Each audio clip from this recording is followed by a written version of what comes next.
हम लोग जो है मेटलर्जी पढ़ रहे हैं, तो मेटलर्जी में हम लोगों ने बहुत सी लिंघम डायग्राम को हम लोगों ने कल कंप्लीट किया और नया टॉपिक और थर्मोडायनामिक का प्रिंसिपल भी पढ़ लिए, ठीक है, जो कि लिंघम डायग्राम से एसोसिएटेड है। और आज अब हम लोग पढ़ेंगे electrochemical principle of metallurgy. Thermodynamic principle हो गया along with the Ellingham diagram. Now will be going through with the electrometallurgy, ठीक है, means electrochemical principle of metallurgy, ठीक है। So today we will go through the electrochemical principle of metallurgy.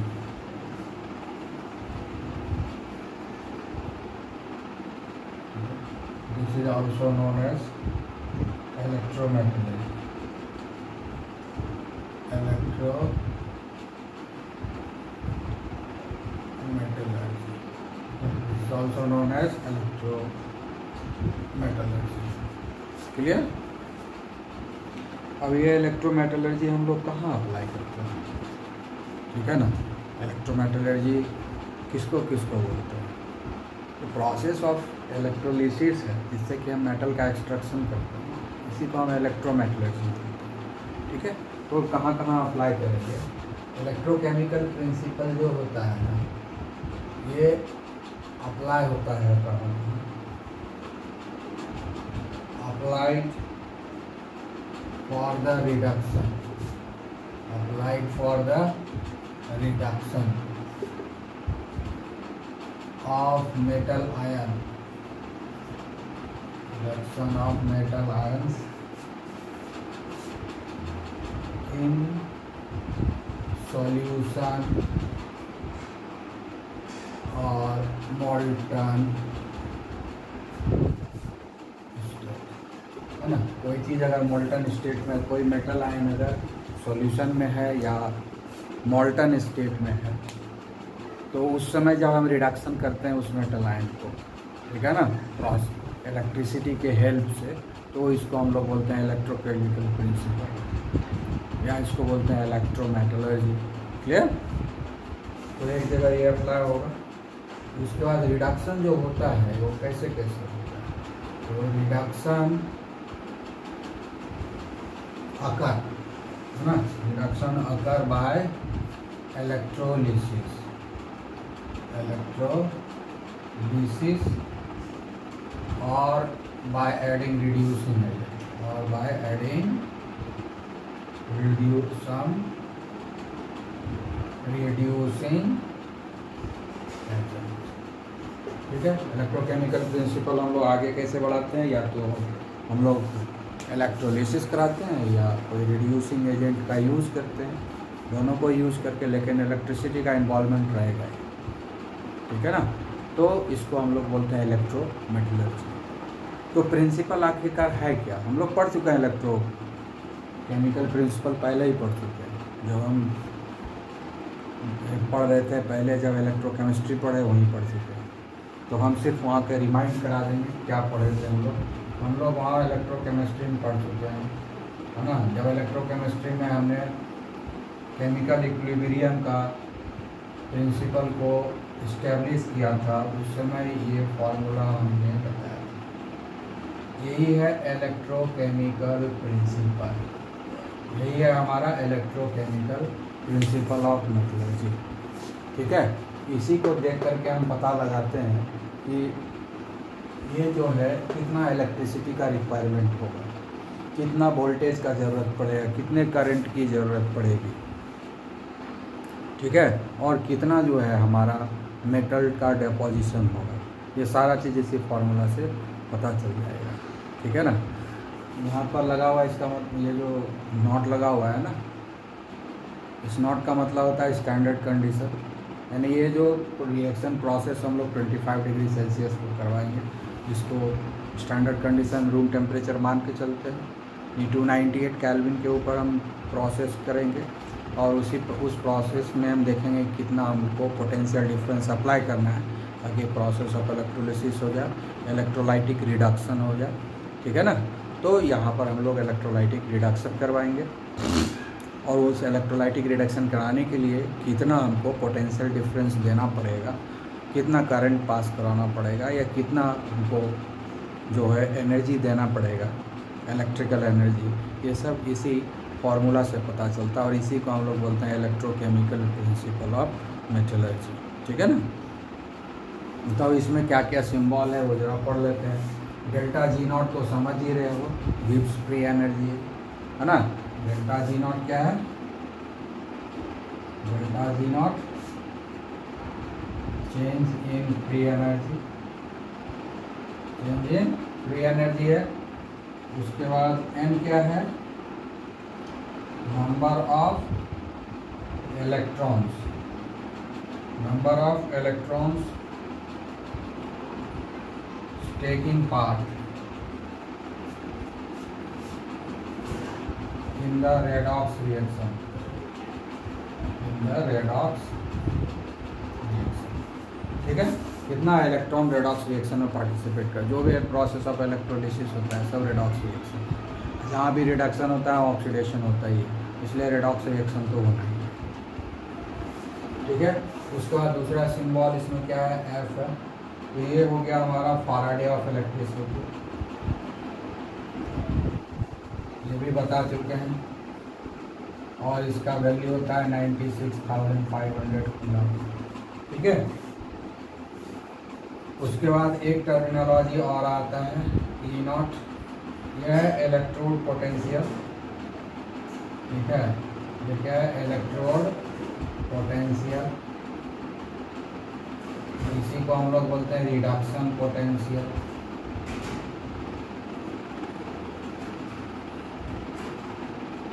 ये सारा चीज़ का discussion हम लोग इलेक्ट्रोकेमिस्ट्री में ही कर रहे हैं, तो ये सब चीज़ पर हम कुछ डिस्कस नहीं करेंगे, हमको सिर्फ यहाँ पर यूज करना है, बस इतना जान लेना है। इसी को हम लोग इलेक्ट्रोकेमिकल प्रिंसिपल बोलते हैं कि कोई भी रिएक्शन प्रोसेस जो है फिजिबल तभी है जब डेल्टा जी नॉट नेगेटिव होगा, डेल्टा जी नॉट जब नेगेटिव होगा, और नेगेटिव कब होगा ये देखना है हमको, ठीक है। किस कंडीशन में होगा?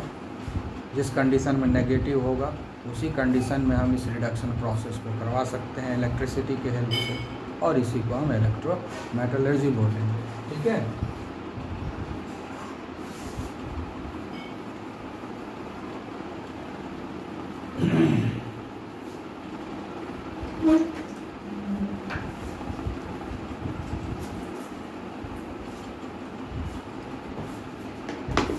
अब आगे हम लोग बढ़ते हैं, ठीक है।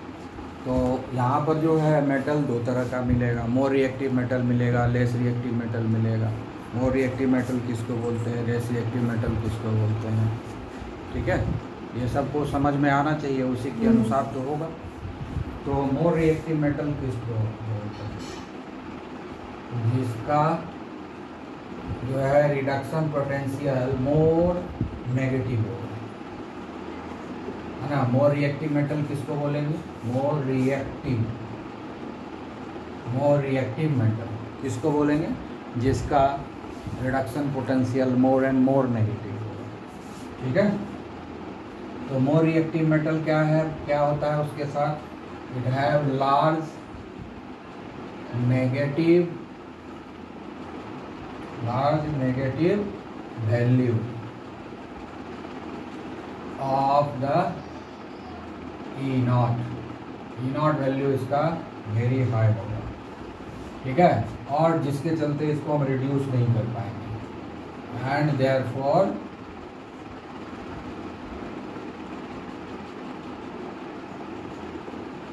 There reduction is difficult. जिसका भी ई नॉट वैल्यू ज़्यादा नेगेटिव होता है, जिसका भी ई नॉट वैल्यू ज़्यादा नेगेटिव होता है, उसका रिडक्शन जो होता है वो बहुत ही डिफ़िकल्ट होता है। जिसका ई नॉट वैल्यू ज़्यादा नेगेटिव होता है, लार्ज नेगेटिव होता है, उसका रिडक्शन जो है डिफ़िकल्ट होता है। यानी जितना ज़्यादा जो है ई नॉट वैल्यू नेगेटिव होगा उतना डिफ़िकल्ट होगा उसको रिड्यूस करना, इससे समझ में आता है। तो मोर रिएक्टिव एलिमेंट को हम रिड्यूस नहीं कर सकते हैं, लेस रिएक्टिव एलिमेंट को हम रिड्यूस करते हैं। ठीक है ना, क्लियर। मोर रिएक्टिव एलिमेंट को रिड्यूस नहीं करते हैं, लेस रिएक्टिव एलिमेंट को हम रिड्यूस करते हैं। तो लेस रिएक्टिव एलिमेंट का जो ई नॉट होगा, यानी रिडक्शन पोटेंशियल जो होगा, वो या तो लेस नेगेटिव होगा या पॉजिटिव होगा, या तो लेस नेगेटिव होगा या वो पॉजिटिव में होगा। ठीक है। अब जो है एक इम्पॉर्टेंट चीज़ देखते हैं, जब हम ये रिडक्शन प्रोसेस कराते हैं, ये तो एक रेडॉक्स रिएक्शन है, उसमें ऑक्सीडाइजिंग एजेंट, रिड्यूसिंग एजेंट दोनों आपस में इंटरेक्ट करता है, तब तो रेडॉक्स रिएक्शन होगा ना। एक का रिडक्शन होगा तो दूसरे का ऑक्सीडेशन होगा। तो हमको तो यहाँ पर रिडक्शन करा के मेटल को निकालना है, तो बाकी जो हो गया उसका तो ऑक्सीडेशन होगा। तो इसीलिए यहाँ पर प्रोसेस जो होगा वो तो रेडॉक्स ही होगा। यानी रेडॉक्स रिएक्शन क्या हो, एक रेडॉक्स कपल है ना, रेडॉक्स कपल है ये, मतलब ऑक्सीडाइजिंग कपल, ऑक्सीडाइजिंग एजेंट भी है और रिड्यूसिंग एजेंट भी है, दोनों आपस में इंटरेक्ट करता है। तो दोनों का तो जो ऑक्सीडाइजिंग एजेंट है उसका भी रिडक्शन पोटेंशियल है, जो रिड्यूसिंग एजेंट है उसका भी जो है रिडक्शन पोटेंशियल है। तो जब इस दोनों को हम कंबाइन करते हैं और फाइनली अगर हमारा ई नॉट वैल्यू पॉजिटिव आता है, तब हम बोलते हैं हाँ ये रिडॉक्स रिएक्शन जो है फिजिबल है, क्योंकि जब ई नॉट वैल्यू पॉजिटिव आएगा तभी तो delta G naught value negative होगा, क्योंकि फॉर्मूला क्या है हमारा, delta G equal to minus n F E naught. अगर ये ई नॉट वैल्यू नेगेटिव हो जाए, तो यहाँ तो नेगेटिव पहले से है, तो नेगेटिव नेगेटिव पॉजिटिव हो जाएगा, तो डेल्टा जी पॉजिटिव हो जाएगा, तो ये प्रोसेस फिजिबल नहीं होगा। ठीक है। और अगर हम ये ई नॉट वैल्यू पॉजिटिव होता है, अगर ये नॉट वैल्यू पॉजिटिव होता है तो ओवरऑल डेल्टा जी नेगेटिव रहेगा, तो ये रिएक्शन फिजिबल होगा। तो कोई भी रेडॉक्स, जब हम यहाँ पर इलेक्ट्रिसिटी पास करा रहे हैं, इलेक्ट्रोलिसिस हो रहा है या रिड्यूसिंग एजेंट यूज कर रहे हैं, तो यहाँ पर जो ट्रांजैक्शन ऑफ इलेक्ट्रॉन हो रहा है, इसमें एक रिड्यूस होगा और एक ऑक्सीडाइज होगा। तो हम पहले ही बात करें कि हाँ रिडक्शन हम करा रहे हैं मेटल आयन का, तो मेटल आयन का जब रिडक्शन करा रहे हैं तो किसी और का ऑक्सीडेशन जरूर हो रहा है, क्योंकि जहाँ रिडक्शन है वहाँ ऑक्सीडेशन है, ये तो रेडॉक्स रिएक्शन होगा ही। तो रेडॉक्स रिएक्शन में दो एजेंट होगा, oxidising agent and reducing agent, दोनों का जब कपलिंग होगा तब रिएक्शन होगा। तो ऑक्सीडाइजिंग एजेंट और रिड्यूसिंग एजेंट को कपलिंग करके जब रिएक्शन कराएंगे और फाइनल जो दोनों का जो रिडक्शन पोटेंशियल, ऑक्सीडाइजिंग एजेंट का भी रिडक्शन पोटेंशियल होगा, रिड्यूसिंग एजेंट का भी रिडक्शन पोटेंशियल होगा, दोनों के रिडक्शन पोटेंशियल का जो डिफरेंस होगा, अगर वो पॉजिटिव आता है ना, पॉजिटिव आता है, अगर दोनों का reduction oxidising agent reducing agent के जो रिडक्शन पोटेंशियल है उसका डिफरेंस जो आता है वो अगर पॉजिटिव आता है, तो ये ई नॉट पॉजिटिव हो गया, तो अब ई नॉट पॉजिटिव होगा तो डेल्टा जी नेगेटिव होगा, तो प्रोसेस फिजिबल होगा। ठीक है। यानी यहाँ पर ये रिड्यूसिंग एजेंट जो यूज़ किए वो काम कर रहा है, यानी यहाँ पर जो हम वोल्टेज सप्लाई किए हैं वो भी ठीक काम कर रहा है। ठीक है। तो हम वहाँ पर पता कर लेंगे। ठीक है। तो अब हम लोग देखते हैं, इस चीज़ को हम लिख देते हैं, इफ द डिफरेंस है ना, इलेक्ट्रोकेमिकल प्रिंसिपल में जितना भी पॉइंट है वो हम पॉइंट वाइज बताते जा रहे हैं। ठीक है ना, है ना। इलेक्ट्रोकेमिकल प्रिंसिपल में क्या है कि लार्ज नेगेटिव वैल्यू होता है मोर रिएक्टिव मेटल का, इसलिए इसका रिडक्शन संभव नहीं है। ये कौन सा इक्वेशन को फॉलो करता है, delta G equal to minus n F E naught, इस फार्मूला को फॉलो करता है। और इसका यूज कहाँ किया जाता है, रिडक्शन कराने के लिए, मेटल आयन का रिडक्शन कराने के लिए। और दो तरीके से रिडक्शन कराएंगे, या तो इलेक्ट्रोलिसिस के सहारे डायरेक्टली करा देंगे, या कोई रिड्यूसिंग एजेंट को यूज़ करके हम यहाँ पर जो है रिडक्शन प्रोसेस करवाएंगे। ठीक है। अब है कि कब ये रिडक्शन पॉसिबल है, तो देखना पड़ेगा कि जब डिफरेंस जो है, if the difference of two E naught values of a redox reaction of the redox reaction or system corresponds to a positive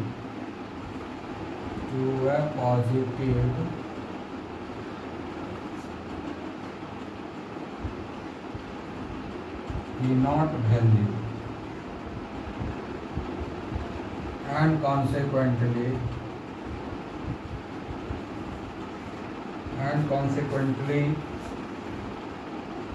negative delta G naught in equation. Then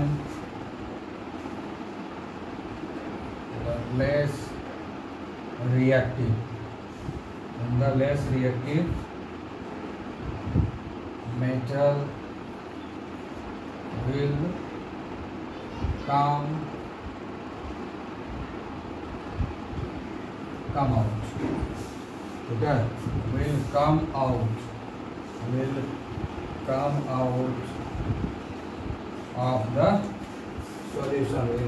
of the solution.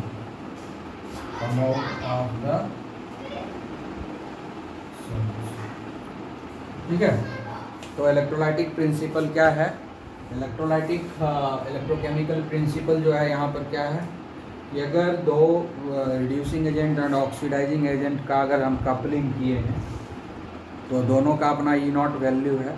अगर दोनों के ई naught value का जो difference है वो अगर positive हो जाए तो कॉन्सिक्वेंटली अल्टीमेटली ये डेल्टा जी नेगेटिव हो जाएगा। ठीक है, तब क्या होगा कि ये रिएक्शन फिजिबल होगा, तब ये रिएक्शन जो है फिजिबल होगा और फिजिबल भी होगा। और उसके अलावा और क्या होगा कि तब क्योंकि मोर रिएक्टिव मेटल का जो है रिडक्शन पॉसिबल नहीं है। अब जब प्रोसेस हो रहा है तो इसमें कुछ जो है मोर रिएक्टिव मेटल है, कुछ लेस रिएक्टिव मेटल होगा। तो यहाँ पर क्या होगा कि जो मोर रिएक्टिव मेटल होगा है ना, उसका रिडक्शन तो संभव नहीं है क्योंकि वो इसका large negative E naught value है। इसलिए लेस रिएक्टिव मेटल जो होगा वो सॉल्यूशन से बाहर will come out of the solution. यानी इलेक्ट्रोलाइट जो यूज करेंगे वही तो सॉल्यूशन है ना। इलेक्ट्रोलाइट से जो है बाहर आ जाएगा। कौन बाहर आएगा? इलेक्ट्रोलाइट से कौन सा बाहर आएगा? जो लेस रिएक्टिव मेटल आयन है वो इलेक्ट्रोलाइट से बाहर आके इलेक्ट्रोड के ऊपर जमा हो जाएगा। और सॉल्यूशन में कौन चला जाएगा? जो मोर रिएक्टिव मेटल है वो सॉल्यूशन में चला जाएगा। मोर रिएक्टिव मेटल क्या हो जाएगा? वो सॉल्यूशन में चला जाएगा। और लेस रिएक्टिव मेटल जो है सॉल्यूशन से बाहर आके इलेक्ट्रोड के ऊपर जमा हो जाएगा। यानी लेस रिएक्टिव मेटल का हम रिडक्शन करवा पा रहे हैं। क्लियर? समझ में आया?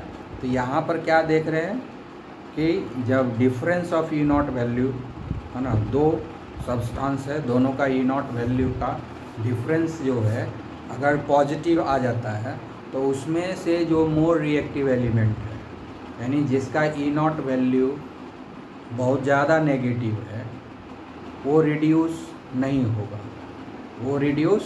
होगा। मतलब वो आयन में कन्वर्ट होगा। रिड्यूस नहीं होगा तो उसका ऑक्सीडेशन होगा। जिसका रिडक्शन नहीं होगा उसका ऑक्सीडेशन होगा। यानी मोर रिएक्टिव एलिमेंट का जो है ऑक्सीडेशन हो जाएगा और वो आयन में कन्वर्ट होगा। और आयन में कन्वर्ट होने के बाद वो इलेक्ट्रोलाइट में चला जाएगा, सॉल्यूशन में चला जाएगा। क्योंकि आयन तो सॉलिड फॉर्म में रहता नहीं, वो लिक्विड फॉर्म में रहेगा, इसलिए वो सॉल्यूशन में चला जाएगा। लेकिन सॉल्यूशन में जो लेस रिएक्टिव आयन्स है, लेस रिएक्टिव एलिमेंट्स का जो आयन है उसका रिडक्शन हो जाएगा और वो लेस रिएक्टिव एलिमेंट जो है सॉल्यूशन से बाहर निकल करके इलेक्ट्रोड के ऊपर डिपॉजिट कर जाएगा। ठीक है, तो इस तरीके से क्या होगा कि प्रोसेस ऑफ ऑक्सीडेशन रिडक्शन यहाँ पर होगा, रेडॉक्स रिएक्शन होगा जिसमें एक मेटल आयन का रिडक्शन होगा। तो जो लेस रिएक्टिव मेटल है वही आ रहा है सॉल्यूशन से बाहर और इसका रिडक्शन हो रहा है।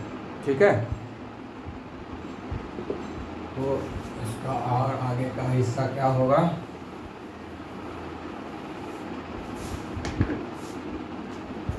The solution and अब क्या हो गया कि लेस रिएक्टिव जो है सॉल्यूशन से बाहर आ गया, लेस रिएक्टिव मेटल और एंड मोर रिएक्टिव मेटल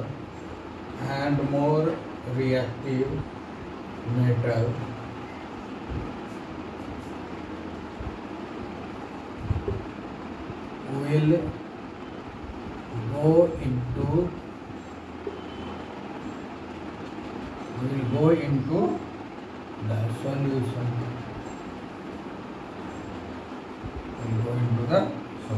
ठीक है, तो ये हो गया हमारा। अब हम इसको एग्जाम्पल के हेल्प से समझते हैं कि क्या होता है। ठीक है, तो अब हम लोग एग्जाम्पल लेते हैं। ठीक है, जैसे एग्जाम्पल लेते हैं आयरन का। ठीक है, आयरन का रिडक्शन करा रहे हैं, ये 2 इलेक्ट्रॉन एक्सेप्ट करेगा, रिडक्शन होगा, ये सॉलिड में कन्वर्ट हो जाएगा। ठीक है, इसका जो E0 वैल्यू है वो है -0.44 है। दूसरा जो है कॉपर लेते हैं, ये जैसे एलिमेंट का आयन है,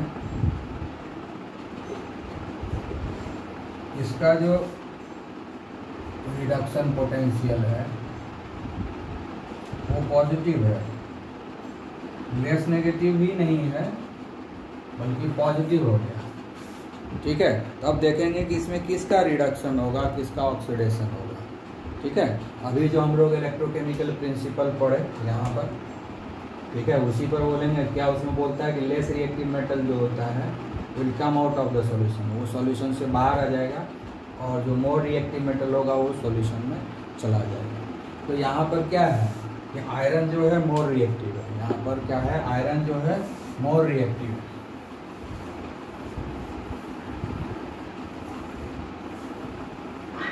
यहाँ पर आयरन क्या है, मोर रिएक्टिव। मोर रिएक्टिव इसलिए है क्योंकि इसका जो E0 वैल्यू है वो मोर नेगेटिव है, और कॉपर जो है ना ये लेस रिएक्टिव है। तो आयरन जब मोर रिएक्टिव है तो it will go into the solution, और जो लेस रिएक्टिव है it will come out of the solution, ये सॉल्यूशन से निकल जाएगा। यही तो इलेक्ट्रोलाइटिक प्रिंसिपल है जो डेल्टा G = -n F0 को फॉलो करता है। ठीक है, तो अब जो फाइनली जो रिएक्शन होगा वो क्या होगा, फाइनल रिएक्शन क्या होगा कि इसका रिडक्शन होगा। ठीक है,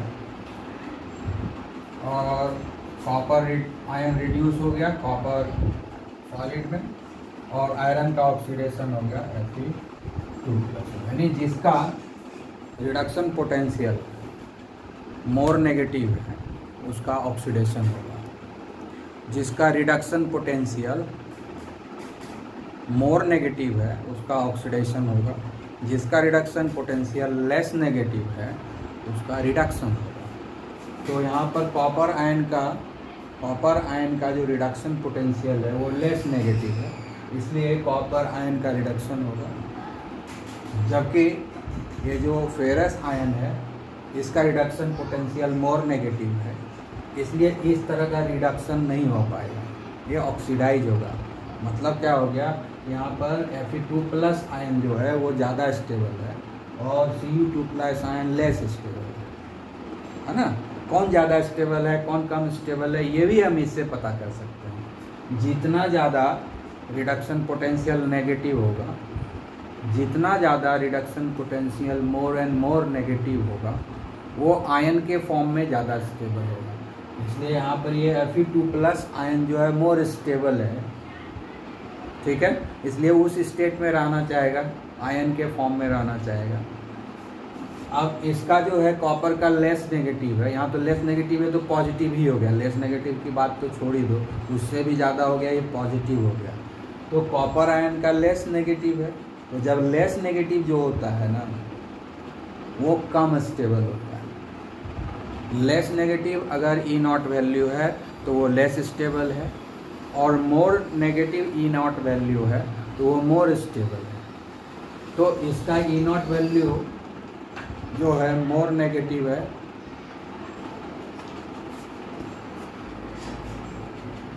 हम लोग जो है बात कर रहे हैं कि कौन जो है रिड्यूस होगा, कौन ऑक्सीडाइज होगा।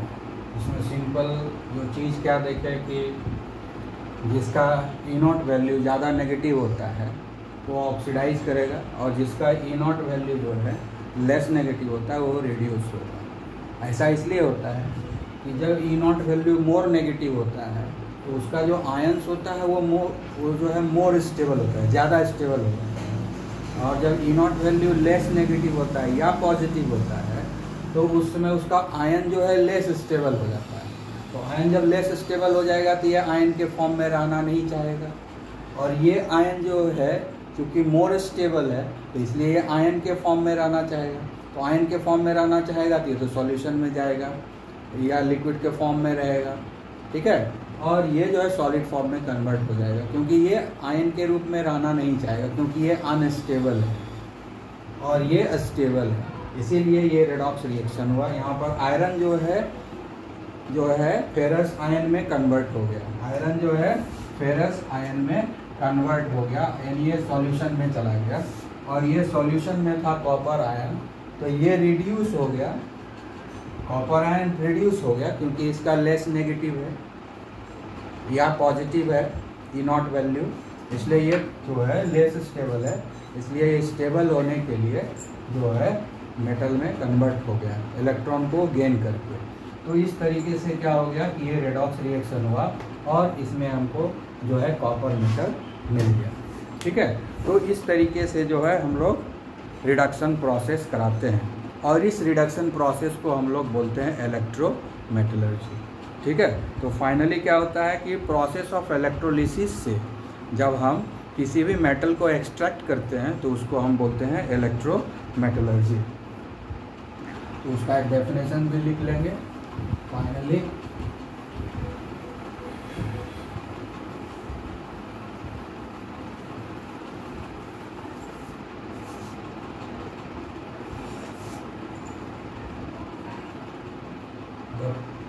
The process of extraction, the process of extraction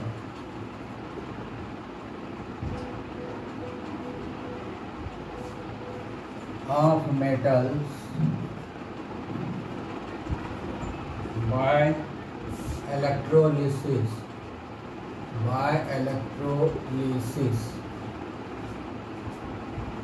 of their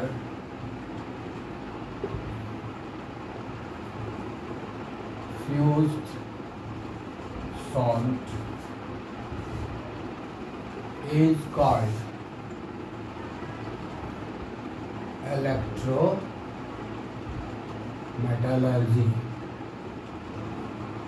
ये हो गया हमारा फाइनल डेफिनेशन इलेक्ट्रोमेटलर्जी का। जब भी पूछा जाएगा तो ये बता सकते हैं, ठीक है। अब हम लोग इलेक्ट्रोमेटलर्जी से ही रिलेटेड और एक्सट्रैक्शन पढ़ेंगे, जिसको पहले भी हम पढ़ चुके हैं लेकिन उसको रिमाइंड करना है, ठीक है। तो अब हम लोग करेंगे एक्सट्रैक्शन, ठीक है, extraction of non metallic elements bye oxidation, ठीक है। Extraction of non metallic elements bye oxidation. अभी तक हम लोग पढ़ क्या रहे थे कि जो हम एक्सट्रैक्शन करते हैं वो सब रिडक्शन करा के करते हैं। पहली बार अभी पढ़ेंगे कि एक्सट्रैक्शन जो है हम लोग ऑक्सीडेशन से भी कराते हैं। तो जो रिडक्शन प्रोसेस हम लोग करा रहे थे एक्सट्रैक्शन में, अभी तक रिडक्शन प्रोसेस करा रहे थे। क्यों करा रहे थे? क्योंकि वहाँ पर मेटल का एक्सट्रैक्शन कर रहे थे। तो मेटल का एक्सट्रैक्शन हमेशा रिडक्शन से होता है, जबकि नॉन मेटल का एक्सट्रैक्शन हमेशा ऑक्सीडेशन से होता है। तो हम लोग मेटल का एक्सट्रैक्शन करेंगे रिडक्शन प्रोसेस से, जबकि नॉन मेटल का एक्सट्रैक्शन हम लोग करेंगे ऑक्सीडेशन से। दरवाज़ा थोड़ा सा दो।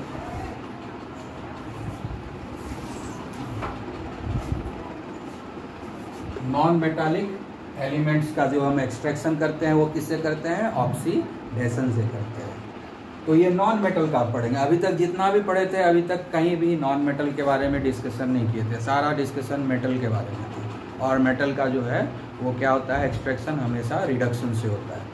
अब पहली बार डिस्कस करेंगे कि ऑक्सीडेशन से होता है। तो देखते हैं, ये करवा चुके हैं, दिमाग में शायद नहीं होगा, हम फिर से रिकलेक्ट करा देते हैं। ठीक है, तो नॉन मेटल का जो एक्सट्रैक्शन होता है वो ऑक्सीडेशन प्रोसेस से होता है। तो हम एक एग्जांपल लेते हैं। ठीक है, एग्जांपल लेते हैं, extraction of chlorine, extraction of chlorine. ठीक है, सबको याद होगा, सबके घर में होता है नमक, है ना, सबके घर में नमक होता है, उसी से क्लोरीन को हम लोग निकालते हैं। नमक से ही क्लोरीन का एक्सट्रैक्शन किया जाता है, क्योंकि नमक का जो होता है फॉर्मूला क्या होता है, सोडियम क्लोराइड। तो नमक से हम लोग सोडियम भी बनाते हैं और क्लोरीन भी बनाते हैं। सोडियम का अगर मोल्टन फॉर्म लेंगे तो सोडियम भी मिलेगा, क्लोरीन भी मिलेगा। और अगर सोडियम क्लोराइड का शरबत ले लेंगे, सॉल्यूशन ले लेंगे, तो उस केस में हमको सोडियम हाइड्रोक्साइड मिलेगा, हाइड्रोजन गैस मिलेगा और क्लोरीन मिलेगा। तो हमारे घर में जो कॉमन सॉल्ट है वो कितना यूजफुल है केमिकली, है ना, कितना चीज़ देता है। अगर हम उसके पानी वाला सोडियम क्लोराइड में इलेक्ट्रिसिटी पास कराएंगे तो 3 प्रोडक्ट मिलेगा, sodium hydroxide, hydrogen and chlorine. और अगर सोडियम क्लोराइड को हीट करके मेल्ट कर दें, पानी में नहीं घुलाना है, सोडियम क्लोराइड नमक को हीट करके उसको हम मेल्ट कर दें, पिघला दें, तो हमको मोल्टन सोडियम क्लोराइड मिलेगा। और जब मोल्टन सोडियम क्लोराइड में हम इलेक्ट्रिसिटी पास कराएंगे तो 2 चीज़ मिलेगा, सिर्फ सोडियम मेटल मिलेगा और क्लोरीन गैस मिलेगा। तो ये दोनों तरीके से हम क्लोरीन का जो है प्रोडक्शन कर सकते हैं। एक्वस सोडियम क्लोराइड का इलेक्ट्रोलिसिस कराएंगे तो भी क्लोरीन मिलेगा, लेकिन बाय प्रोडक्ट वहाँ डिफरेंट होगा। और अगर मोल्टन सोडियम क्लोराइड का इलेक्ट्रोलिसिस कराएंगे उसमें भी हमको क्लोरीन मिलेगा, लेकिन उसमें क्या होगा कि सोडियम मेटल मिलेगा और क्लोरीन गैस मिलेगा। क्लोरीन तो दोनों जगह मिलने वाला है, इसमें कोई प्रॉब्लम नहीं है। इसलिए उसमें से जिसमें हमारा मन है, एक्वस भी से का भी करा सकते हैं या मोल्टन सोडियम क्लोराइड का भी करा सकते हैं इलेक्ट्रोलिसिस। दोनों ही केस में हमको क्लोरीन मिलेगा। ठीक है, तो हम लोग देखते हैं, एक्सट्रैक्शन कराते हैं। तो जैसे सोडियम क्लोराइड है, जैसे ही सोडियम क्लोराइड को में हम इलेक्ट्रिसिटी पास कराएंगे तो ये सोडियम आयन और क्लोराइड आयन में कन्वर्ट हो जाएगा। ठीक है, क्लोराइड आयन में कन्वर्ट हो जाएगा। ठीक है, एक्चुअल होता कैसे है रिएक्शन, जैसे सोडियम क्लोराइड है, ये तो सॉलिड है, इसको हम पानी में मिला दिए, ये लिक्विड है, इसको ऊपर जो है हम लोग इलेक्ट्रिसिटी पास करा दिए। ठीक है, ये एक्सपेरिमेंट घर में भी कर सकते हो, क्योंकि नमक हर आदमी के घर में है, पानी हर आदमी के घर में है, और हर आदमी के घर में बिजली भी है, बैटरी भी है, तो कोई दिक्कत नहीं है। इस एक्सपेरिमेंट को हम लोग घर पर भी कर सकते हैं। हमारे घर में पुराना बैटरी पड़ा हुआ होगा, बैटरी में क्या होता है, कार्बन का रॉड होता है, बीच में ग्रेफाइट रॉड होता है, वो दोनों रॉड निकाल लेंगे, उस दोनों के हेल्प से हम इलेक्ट्रिसिटी पास कराएंगे और घर पर ये एक्सपेरिमेंट हम आसानी से कर सकते हैं, कोई प्रॉब्लम नहीं है। ग्रेफाइट रॉड खरीदने के लिए जाना भी नहीं है बाहर, पुराना बैटरी घर में जो भी पड़ा हो उसको तोड़ देंगे, वो बीच से निकाल लेंगे वो ग्रेफाइट रॉड, उसको अच्छे से साफ़ करके फिर उससे एक्सपेरिमेंट कर लेंगे। तो इसको घर में भी कर सकते हो, कोई प्रॉब्लम नहीं है। ठीक है, सोडियम क्लोराइड इलेक्ट्रिसिटी जब हम पास कराएंगे तो ये क्या क्या बनाएगा, सोडियम हाइड्रोक्साइड बनाएगा, हाइड्रोजन गैस देगा और क्लोरीन गैस, ये 2 गैस रहेगा, हाइड्रोजन गैस और क्लोरीन गैस। तो 3 प्रोडक्ट मिलेगा, ये एक्वस कंडीशन में, ये सॉल्यूशन में मिल जाएगा, और ये दोनों जो है इलेक्ट्रोड जो है कैथोड और एनोड दोनों के ऊपर जमा हो जाएगा। ये जो हाइड्रोजन है ये कैथोड पर जमा हो जाएगा और ये जो है एनोड पर जमा हो जाएगा। कैथोड क्या है, एनोड क्या है समझा चुके हैं बहुत पहले ही पिछले चैप्टर में, इसलिए वो हम बताएंगे नहीं। ठीक है, और ये जो है इलेक्ट्रोलाइट में सॉल्यूशन में पड़ा हुआ मिल जाएगा, इन द सॉल्यूशन। ठीक है, तो हमको यहाँ पर हाइड्रोजन गैस भी मिल रहा है, क्लोरीन गैस भी मिल रहा है। अब यहाँ पर है कि हम क्या बताए भाई कि ऑक्सीडेशन से हम करा रहे हैं एक्सट्रैक्शन, तो कैसे ऑक्सीडेशन से हो रहा है जरा ये समझने की कोशिश करेंगे ना। तो उसके लिए हमको क्या करना पड़ेगा, इसका आयनिक इक्वेशन लिखेंगे तब अच्छे से समझ में आ जाएगा यहाँ ऑक्सीडेशन होता है कि नहीं। नॉन मेटालिक सब्सटेंस को एक्सट्रैक्ट करने में ऑक्सीडेशन होता है, रिडक्शन नहीं होता है। तो सिर्फ हम जो है क्लोरीन को लेंगे, ठीक है। तो हम लोग जो है क्लोराइड आयन लेते हैं, ठीक है। इससे इलेक्ट्रिसिटी पास करवाएंगे, ये लिक्विड है। अब इससे जब हम इलेक्ट्रिसिटी पास कराएंगे तो ये क्या क्या बनाएगा, 2 हाइड्रोक्सिल आयन देगा जो एक्वस है, ठीक है। हाइड्रोजन गैस बनेगा और क्लोरीन गैस बनेगा, ठीक है। तो इस तरीके से हम देख रहे हैं। अब यहाँ पर देखते हैं कि ऑक्सीडेशन कैसे हो रहा है, क्या चीज़ कन्वर्ट हो गया। 2Cl माइनस है, ये कन्वर्ट हो रहा है Cl2 में। इसका ऑक्सीडेशन स्टेट कितना है, -1। इसका ऑक्सीडेशन स्टेट कितना है, 0। तो -1 से 0 क्या होगा, -1 का मतलब क्या है, इसके ऊपर एक इलेक्ट्रॉन एक्स्ट्रा है। -1 का मतलब क्या है, एक इलेक्ट्रॉन एक्स्ट्रा है। तो -1 से 0 कब होगा, -1 0 कब होगा, जब एक इलेक्ट्रॉन का लॉस हो जाएगा, तब ना इसका चार्ज घटेगा। तो यहाँ पर क्या हो रहा है, loss of electron, loss of electron. यहाँ 2 Cl है, यहाँ पर 2, तो एक Cl जो है एक इलेक्ट्रॉन लॉस करेगा, तो 2 Cl माइनस जो है 2 इलेक्ट्रॉन को लॉस करेगा। तो यहाँ पर क्या हो रहा है, लॉस ऑफ इलेक्ट्रॉन। और लॉस ऑफ इलेक्ट्रॉन को हम क्या बोलते हैं, ऑक्सीडेशन। तो क्लोराइड आयन का ऑक्सीडेशन हुआ कि नहीं, क्लोराइड आयन का ऑक्सीडेशन हुआ कि नहीं। तो ऑक्सीडेशन से ना हमको नॉन मेटल मिला, इसीलिए हम बोलते हैं कि नॉन मेटालिक एलिमेंट का एक्सट्रैक्शन कराने के लिए हमको ऑक्सीडेशन कराना पड़ता है। नॉन मेटालिक एलिमेंट का एक्सट्रैक्शन करने के लिए ऑक्सीडेशन कराया जाता है, ठीक है। तो ये समझ में आ गया होगा आपको, ठीक है, आई बात समझ में। इसी तरह से हमको फ्लोरीन का भी एक्सट्रैक्शन करना है, तो हम क्या लेंगे, सोडियम फ्लोराइड ले लेंगे। तो इससे हमको फ्लोरीन मिल जाएगा, यहाँ भी ऑक्सीडेशन होगा फ्लोराइड आयन का फ्लोरीन में। तो इस तरीके से नॉन मेटालिक सब एलिमेंट्स को जब हम एक्सट्रैक्ट करेंगे तो हमको ऑक्सीडेशन कराना है, ठीक है। ऑक्सीडेशन से ही इसका एक्सट्रैक्शन होता है, ठीक है। अब जो है ये तो हुआ कि एक्वा सोडियम क्लोराइड से हो, है ना, एक्वा सोडियम क्लोराइड। अब हम सोडियम क्लोराइड जो है मोल्टन ले लेते हैं, लिक्विड, ठीक है। NaCl जो है सॉलिड है, इसको हम हीट किए तो सोडियम क्लोराइड लिक्विड में बदल गया। अब हम इसमें इलेक्ट्रिसिटी पास करेंगे तो मिलेगा हमको Na और मिलेगा Cl2, ठीक है। ये जो है कैथोड पर मिलेगा और ये एनोड पर मिलेगा। तो एनोड पर मिल जाएगा हमको क्लोरीन, यहाँ भी मिल रहा है। अब यहाँ देखो ऑक्सीडेशन हो रहा है कि नहीं। अब देखो यहाँ सोडियम का ऑक्सीडेशन स्टेट +1 है और क्लोरीन का ऑक्सीडेशन स्टेट -1 है, लेकिन यहाँ क्लोरीन का ऑक्सीडेशन स्टेट 0 है।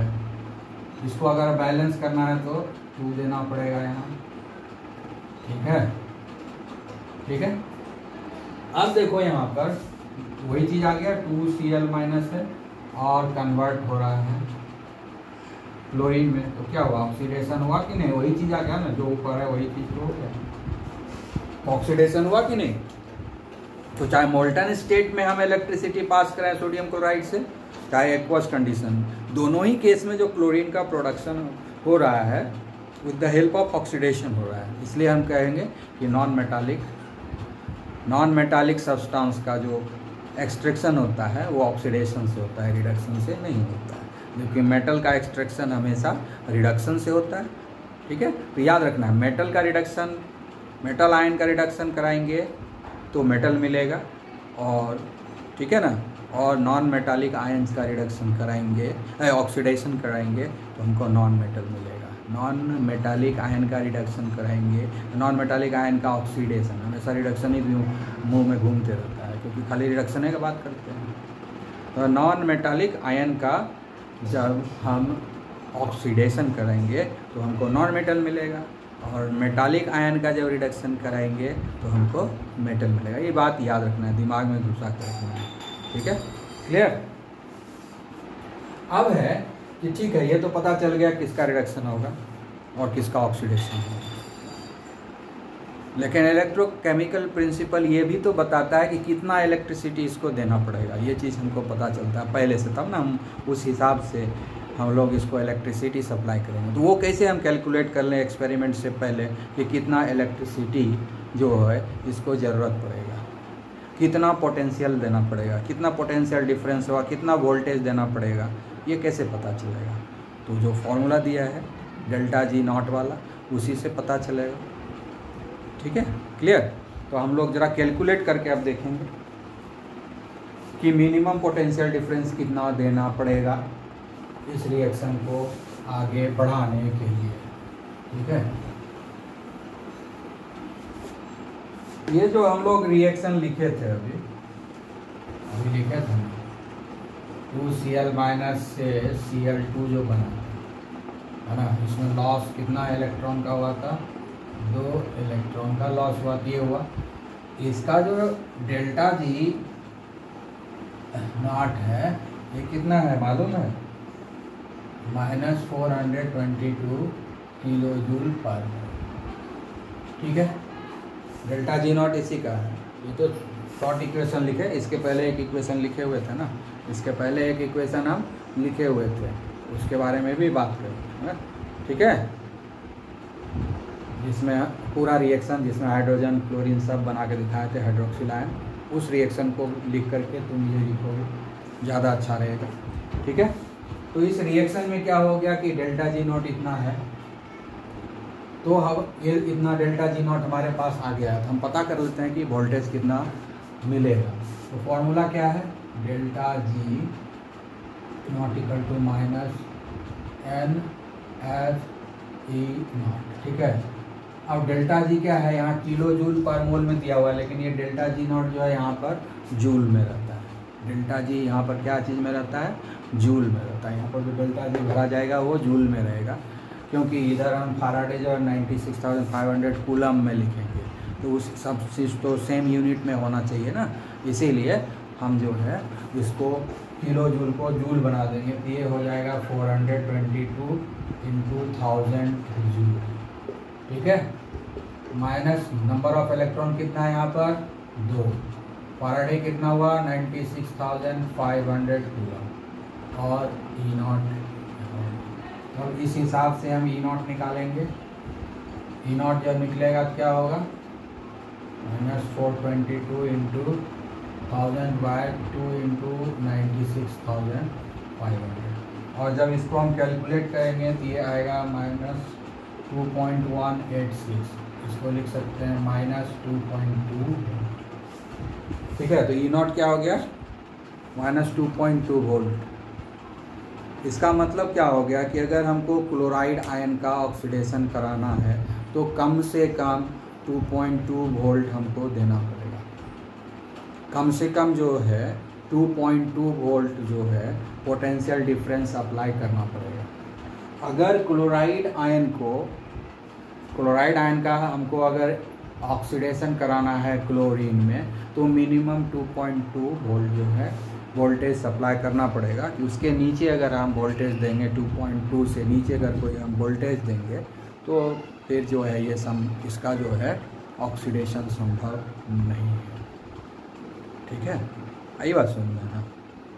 क्लियर? उसके अलावा 2.2 वोल्ट से ज़्यादा इसलिए भी देना पड़ेगा क्योंकि इलेक्ट्रोड पर जो है और भी अपोजिंग रिएक्शंस होता है, जैसे लिबरेशन ऑफ गैस जो हो रहा है ये अपोजिंग है। तो उस अपोजिंग रिएक्शन को ओवरकम करने के लिए भी एक्स्ट्रा एनर्जी की ज़रूरत पड़ती है। इसीलिए अगर सिंपली 2.2 वोल्ट सप्लाई करेंगे तो ये रिएक्शन फैसिलिटेट नहीं होगा। इसलिए हमेशा मोर देन 2.2 वोल्ट देंगे। 2.2 वोल्ट से जितना ज़्यादा देंगे उतना फास्ट रिएक्शन होगा। लेकिन 2.2 वोल्ट अगर हम इसको सप्लाई करेंगे तो ये रिएक्शन नहीं होगा। ये रिएक्शन जो है 2.2 वोल्ट अगर हम सप्लाई करते हैं तो ये रिएक्शन होने वाला नहीं है। ठीक है, ये रिएक्शन होने वाला नहीं है। हमेशा ईएमएफ हमको जो है 2.2 वोल्ट से ज़्यादा ही देना पड़ेगा इस इलेक्ट्रोलिसिस को कराने के लिए। ठीक है, और 2.2 वोल्ट से ज़्यादा क्यों देना पड़ेगा?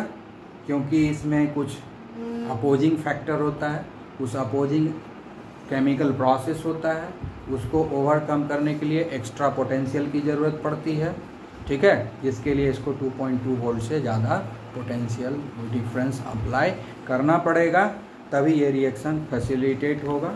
और ये जो जितना 2.2 वोल्ट से जितना एक्स्ट्रा वोल्टेज जो अप्लाई कर रहे हैं उसी को हम लोग बोलते हैं एक्स्ट्रा वोल्टेज, उसी को हम लोग बोलते हैं ओवर वोल्टेज, है ना। 2.2 वोल्ट से एक्स्ट्रा जितना हमको अप्लाई करना पड़ रहा है इस प्रोसेस को ईजिली फैसिलिटेट कराने के लिए, उस एक्स्ट्रा वोल्टेज को हम लोग बोलते हैं ओवर वोल्टेज या एक्स्ट्रा वोल्टेज, ठीक है ना।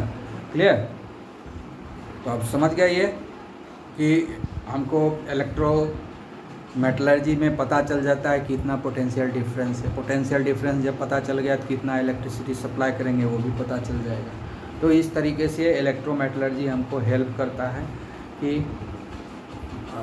कितने पोटेंशियल डिफरेंस पर हमको ये प्रोसेस को कैरी आउट कराना है, ठीक है। क्लियर? तो आसानी से हम रिएक्शन को आगे बढ़ा सकते हैं, ठीक है। Okay, have a nice day. One more topic is remaining. We will discuss it tomorrow. Okay, have a nice day.